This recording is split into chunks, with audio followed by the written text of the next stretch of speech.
day, everyone. For now, we are going to discuss to you about the ecological literacy or the eco-literacy. We're now going to tackle about what is ecological literacy, on how to become an eco-literate person, and the integration of eco-literacy to education. And I am Jezreel Mintas.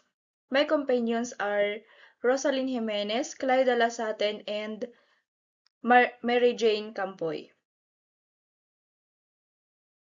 So, how to become an eco-literate person, kung paano nga ba tayo makakatulong sa ating kapaligiran?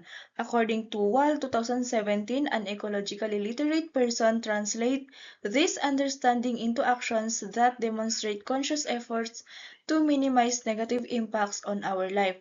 So, hindi lamang tayo nag-aaral, hindi lamang natin pinag-aaralan kung ano nga ba yung mga biodegradable, non-biodegradable, kundi kung paano natin ipuput into action that contributes to our society or to our environment. So, as we observe, ang NVSU, all students are gathered to implement or to conduct the Loyalty Day na kung saan ito rin ay nakakatulong sa ating environment na sa paraang pagpupulot ng mga basura, pagsesegregate ng mga ito, sa simpleng paraan lamang na iyon ay napakalaking tulong na sa ating environment. And by that way, tinuturuan tayo or isa rin yon sa pag-i-integrate ng eco-literacy sa schools. So, ang ibig sabihin lamang nito, the learning inside the classroom is not going to end there, but also tinetrain nila tayo kung paano ito maia-apply sa ating kapaligiran to help and to minimize the negative impacts sa ating society. And as we know, we are now experiencing the climate change because of our actions also na nagko-cause or nag-trigger ng ngayon ay napakainit, and by the next months or next months, magiging malamig na naman, magiging tag-ulan na naman.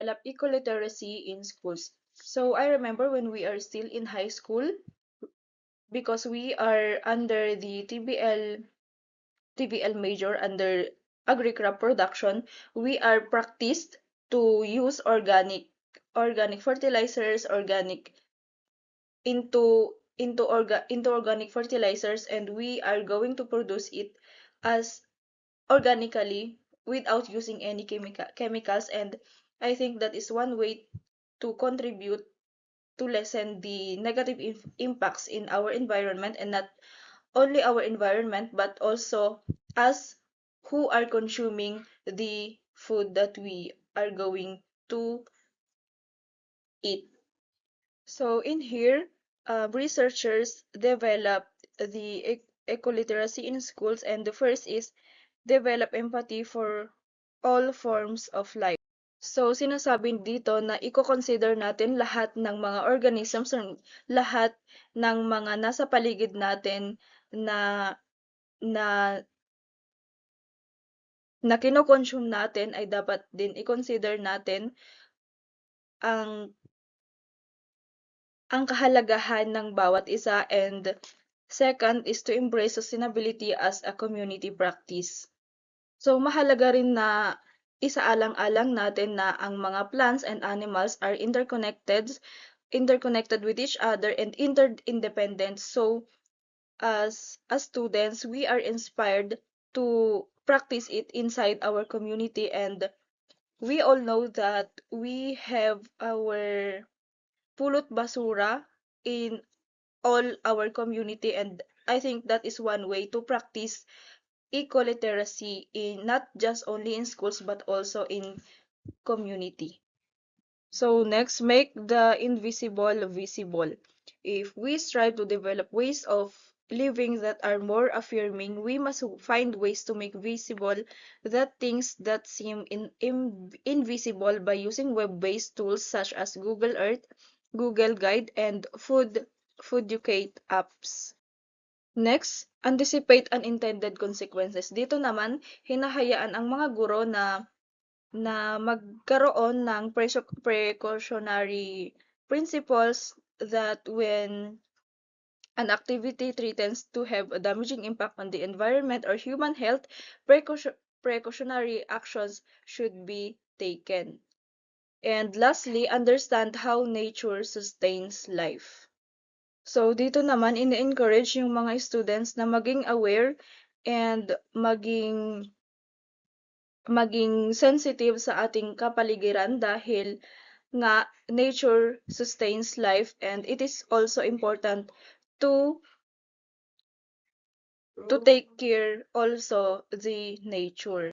And as we all napapansin natin na if there are contests, ina-advocate nila, they are saying a lot of advocacies such as they are going to be an ambassador and catalyst of change, but if we are going to assess if they are implementing it, the we are not seeing them or na hindi nila nilalagay into actions ang kanilang mga sinasabi, and this is what eco-literacy would like to address, na ang lahat sana ng pinag-aaralan or sa loob ng paaralan ay maipuput into action para mapagtagumpayang mapanatili ang sustainability ng ating environment.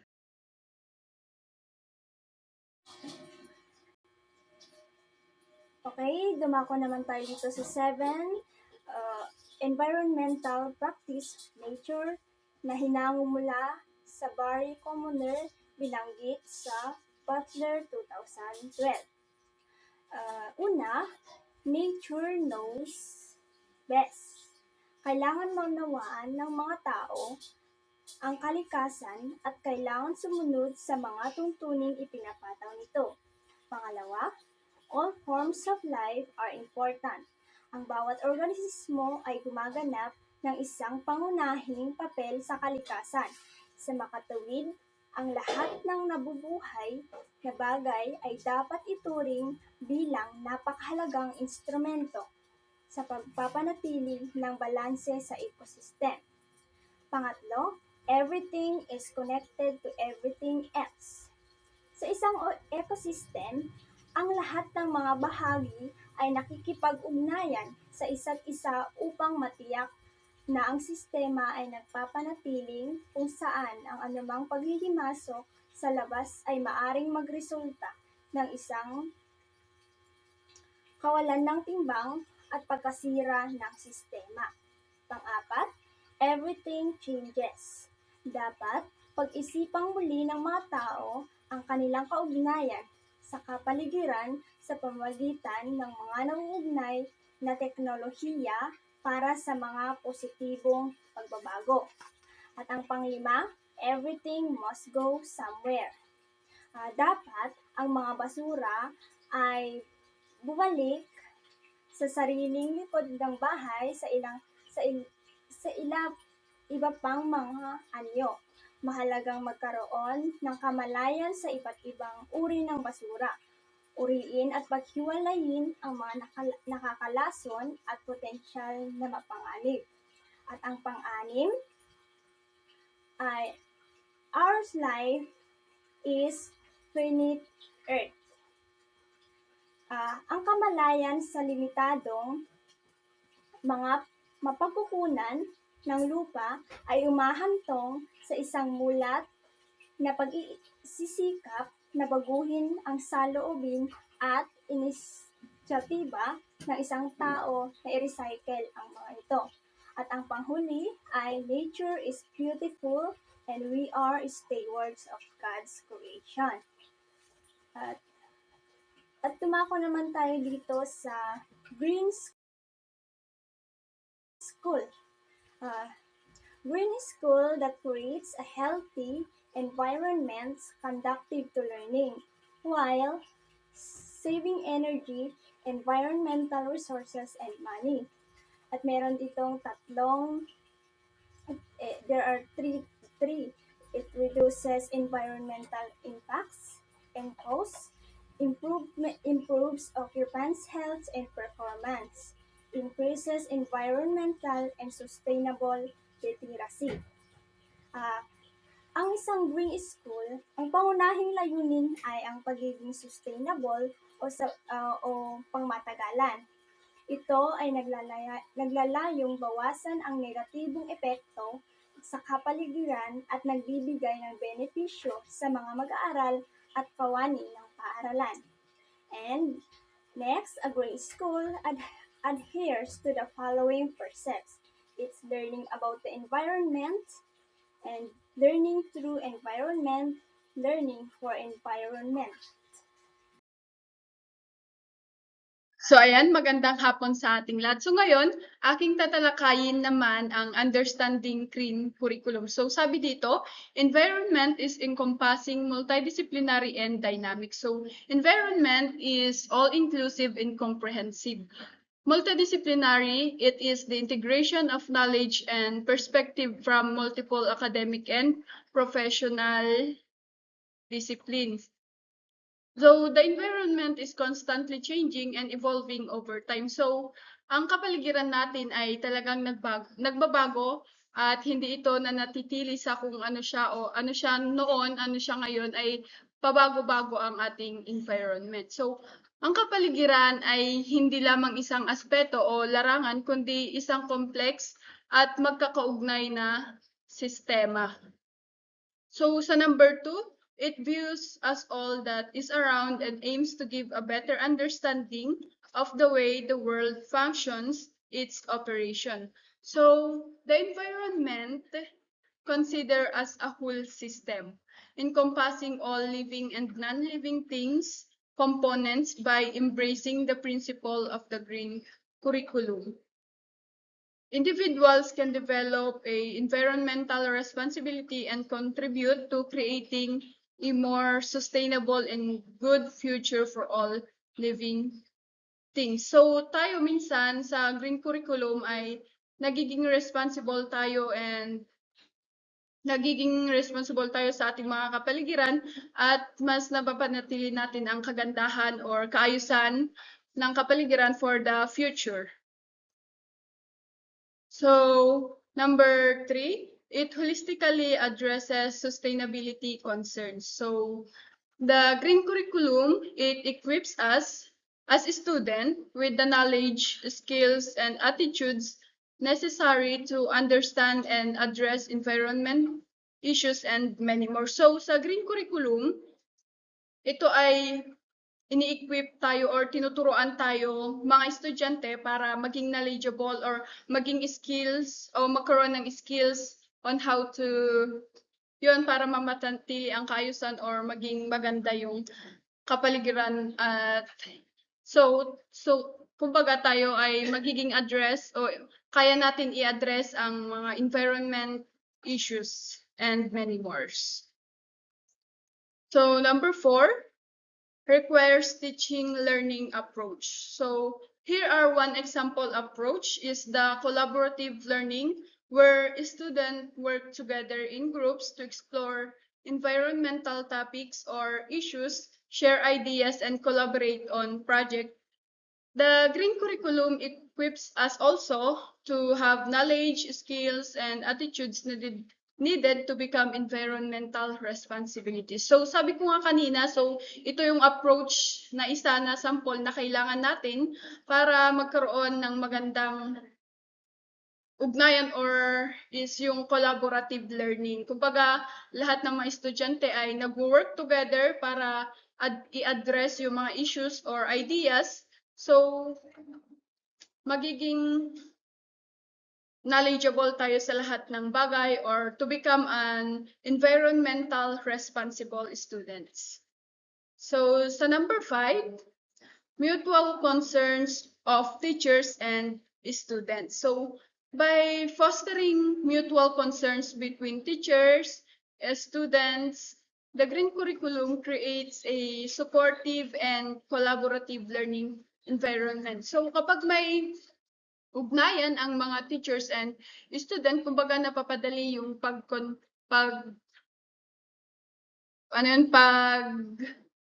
kuwan natin sa mga problems, nagiging madali. Kumbaga, nagtutulungan ang student and teacher para maging maganda or maging maayos yung ating green curriculum through a collaborative learning through teachers and students.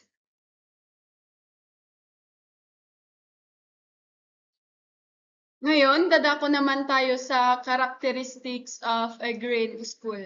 So, it protects health. So, alam naman natin na ang ating environment ay napakahalaga ng impact or malaki ang impact sa ating kalusugan. And kapag maganda yung ating environment, talagang pinoprotektahan niya tayo sa lahat ng anumang bagay o sa anumang panganib. So, it increases student performance. So, kapag maganda yung ating environment, kumbaga, inclusive sa mga kabataan or mga student, ay talagang naibibigay natin yung ating best para maging performance or maging maganda yung ating performance. So, it saves energy and money. So, kung may environment, talagang hindi ka nagagastos, nandiyan na yung mga pangangailangan mo, mga pagkain at iba pa. So, it reduces carbon emissions. So, through environment, nare-reduce yung mga usok ng sasakyan or mas nare-reduce nila yung mga usok or ano man yan na dahil sa tulong ng environment sa atin. So, it reduces water usage, it improves teacher retention, and it improves daily attendance. So, kung maganda yung ating environment at napakaganda sa mga mata ng estudyante, ay talagang may improve yung daily attendance. Papasok at papasok sila kasi nagugustuhan nila yung environment na kung saan sila nag-aaral. So, it provides a unique educational opportunity. So, kung maganda yung environment ay talagang magkakaroon ng unique educational opportunity dahil sa environment na yon ay malaki ang tulong sa mga student or sa school para magkaroon ng unique or magandang educational opportunity na kung saan mas nagiging relax or nagiging comfortable yung mga students. So it create green jobs and it improves equity. So yan lang ay mga halimbawa or characteristic of a green school.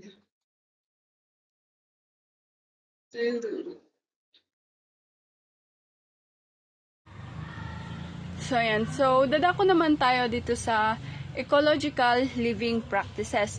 So, it encompasses both inner and outer ecology, focusing on sustainable living for the well-being of individuals and the environment. So, ngayon tatalakayin ko muna kung ano nga ba ang inner ecology. So, inner ecology refers to the personal, psychological, and spiritual aspects of an individual's relationship with themselves and their surroundings. It involves practices that promote mental and emotional well-being, self-awareness, and mindfulness. So, inner ecology encourages us or individuals to develop a deep connection with ourselves and the world around us, fostering a sense of harmony and balance. Some practices that contribute to inner ecology include meditation, mindfulness, self-reflection, and many more. By cultivating our inner ecology, individuals can enhance our overall well-being, leading to a more fulfilling and sustainable lifestyle.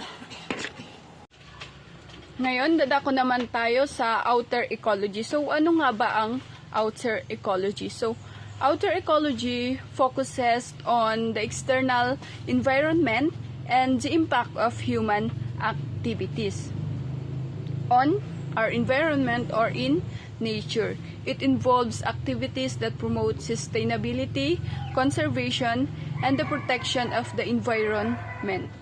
Outer ecology encourage us individuals to adopt eco-friendly habits and reduce their carbon footprint. This includes practices such as recycling, reducing waste, conserving energy, using renewable resources, and many more. By incorporating outer ecology practices into our daily lives, individuals can contribute to the preservation of the planet or our environment and create a more sustainable future for generations to come. In essence, ecological living practices encompasses both inner and outer ecology, emphasizing the interconnected between personal well-being and environmental sustainability. By nurturing both aspects, individuals can lead more balanced and conscious and environmental friendly lifestyle that benefits both us as people and to our environment. So, dumako naman tayo sa integrating ecological literacy into the curriculum. There are so many ways to engage children to become more eco-literate through hands-on learning and outdoor education. The overall goal is to strengthen children to live sustainable through ecological literacy. Not every child will become an environmental scientist, but having a connection to nature will encourage them to take care of our natural environment as they grow older. Here are some ideas of how you can integrate ecological literacy across the curriculum. First is the place-based learning. Place-based learning, it is an experiential learning that engages students in their own environments and a strategy that captures their imaginations and advances environmental stewardship and civic engagements. This is about the students and their community. Dito ang guro ay may strategies na ginagamit upang ma-connect ang kanyang mga mag-aaral sa kanilang komunidad at makatulong sa pagkakaroon ng malinis na kalikasan. Nagpo-focus ang guro sa pangangailangan ng isang community ng mga mag-aaral at kung sa paanong paraan makakatulong ang mga mag-aaral sa kanilang komunidad. Ang guro ay nagpapagawa ng isang experiential learning na kung saan ipapa-experience niya sa mga mag-aaral ang isang activity like going outside and collecting some things that can be used in recycling. Nabibuild ng mga students yung kanilang pakikipag-collaborate. Sabi, research reveals that the benefits of place-based learnings is such as higher test scores, better grade point average, improved classroom behavior, increased self-esteem and problem-solving abilities, and higher level thinking skills. So those are place-based learning strategy. Next is the project-based learning. This strategy, it involves students in projects that use a variety of resources, including the community, technology, outside experts, written resources, and the web, while the teacher usually serves as a facilitator of learning. Ito naman ay isang strategy na kung saan ang mga mag-aaral ay ini-involve sa mga gawain upang makabuo sila ng isang creative projects na ang mga kagamitan ay nanggagaling sa kanilang komunidad sa iba't ibang objects na makakabuo ng isang kagamitan o proyekto na makakatulong sa kapaligiran. So dito na de-develop yung critical thinking skills of the students, and they fostered positive attitude towards subject. and their creativity. Next is the Socratic inquiry. This is named after the Greek philosopher Socrates, who believed that questions, not answers, stimulate learning. Therefore, rather than teaching facts and information, teachers encourage students to ask questions about their assumptions, values, and preconceptions. Therefore, the role of the teacher shifts from direct instruction to facilitating discussion. Through skilled questioning, the teacher asks students to clarify their statement, identify weaknesses in their arguments, and provide evidence for their reasoning in return. This strategy impacts students' learning as evidenced by the following outcomes. Students reveal their beliefs, misconceptions, and values, eventually clarify their thoughts related to the topic being discussed.